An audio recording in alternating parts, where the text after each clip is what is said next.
13. The Adventures of Gulliver. Gulliver worked as a surgeon on ships. As such, he made several voyages. In May 1699, he sailed on the ship the Antelope. On the return journey, in November, a violent storm sank his ship and Gulliver swam to save his life.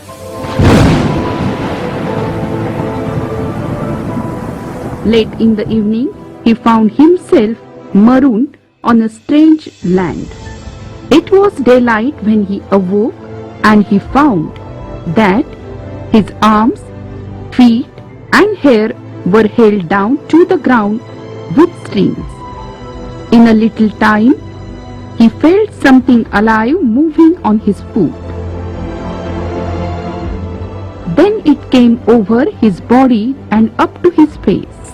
He saw a man which was not half a foot high. By his dress he seemed to be a soldier. Then there came 40 more.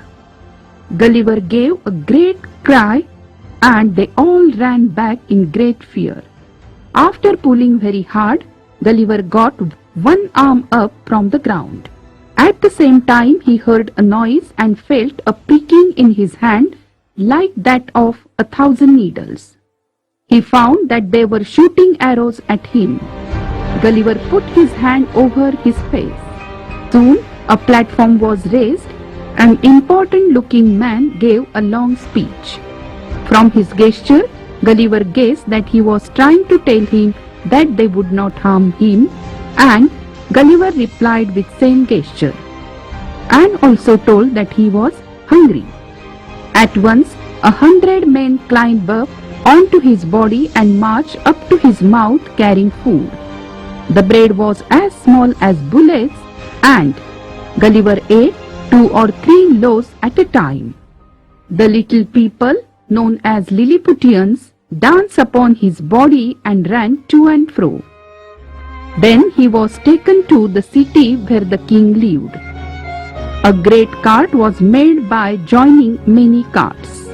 At the place where the cart stopped was an old church which was in unused condition for many years. The great door on the north was 4 feet high and 2 feet wide, so Gulliver could go into it by going down on his hand. After some days, Gulliver was allowed to move around and to see the city. He then stepped over the wall and went very carefully along the 2 largest streets. All the windows were full of faces looking out at him, and many people were standing on the tops of the houses.